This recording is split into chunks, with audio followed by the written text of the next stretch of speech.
Hello. So today I want to talk about how it is safe to have and to use your voice. Why is that important for a book? Because sometimes it feels so super scary to get that story out there. A book is permanent. You're going to have it forever. Other people might have it forever. This is something that, I'm just thinking back to like when we cleaned out my grandparents' house after they passed. There were books there that we looked at and went, okay, they've had these books for 40 years. Some of this stuff is really around a long time. And we had to decide, is this something we wanted to pass on to, a friend or family member or keep ourselves? If we wanted to, donate it or whatever. A book is around a long time. And it can be kind of scary thinking about it that way. Hey, this generation has it, next generation has it.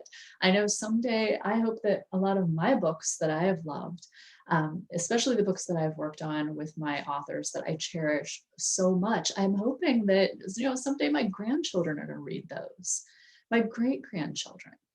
That book, not to scare you, but thinking about it that way, it's really powerful. And you have to feel like it's safe to have and use your voice to be able to write it. Otherwise, it's just going to stay stuck in here. So, if you're not used to sharing your story, first of all, a lot of times that's when that feeling kicks in. And you just don't feel safe doing so. And I know there are plenty of people who are just rocking their business. They're out there being amazing nonprofit leaders, whatever it is. Your brand is out there, but you're still keeping a lot of that stuff close to your chest. You're keeping that story in here because you just don't feel comfortable. You don't feel safe, whatever it is. So part of the trick is to know that even though you are writing about something personal, you're not totally exposed, right?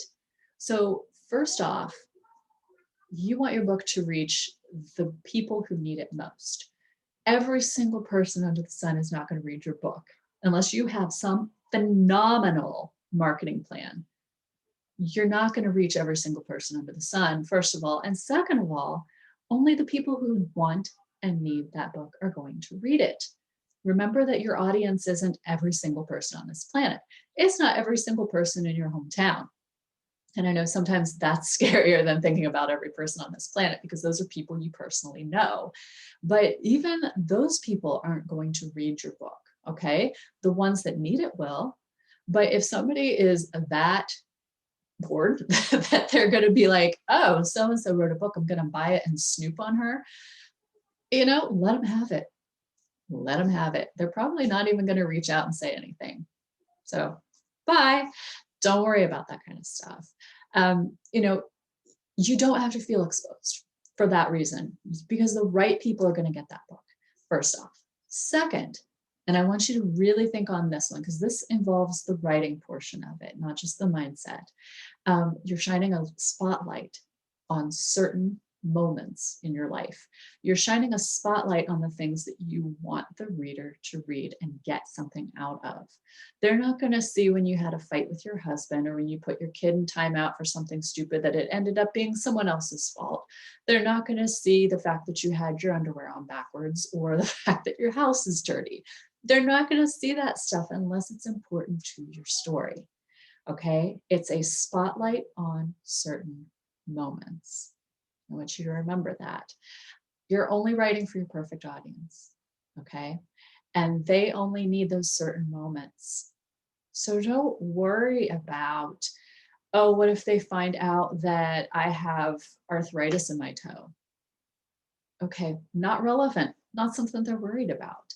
If you're somebody who helps people overcome their mindset issues, let's say you're a life coach who helps people with their mindset and helps them, find true love or find the job of their dreams or finally be able to push forward in every single part of their lives, then don't worry about that. That's not going to involve them. That arthritis in your toe, not relevant at all. Now, if you have a mindset issue that you want to talk about surrounding the arthritis in your toe, maybe it's preventing you from wearing high heels, which is something you love. And that's been something that's been a struggle mindset wise totally relevant for your audience. And that might be a good thing for you to use. But if you don't feel comfortable talking about it, you don't have to use that as an example.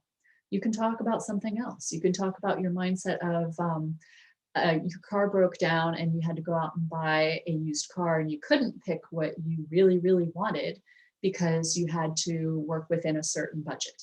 Okay, maybe that was a mindset issue for you. Maybe you said, hey, how am I supposed to feel successful if I'm purchasing this budget car? Maybe those are things that you had to work through. And that's something that your audience has to work through. If all of that lines up, absolutely talk about it. But you have to be sure that you're good for it in here. You're ready, you feel good about it, and it is safe. You have to feel safe using that voice. And to do that, you have to create a space that's safe for you to use your voice. And yeah, that can be kind of hard if you feel like you might be judged. But again, remember, who's going to be reading that book? Your aunt's probably not going to read that book. That kid who picked on you in fourth grade is probably not going to read that book. Your old boss who you didn't like, probably not going to read that book. I can only count maybe a dozen people in my life who I have known for a long time who would read some of my books, maybe a dozen.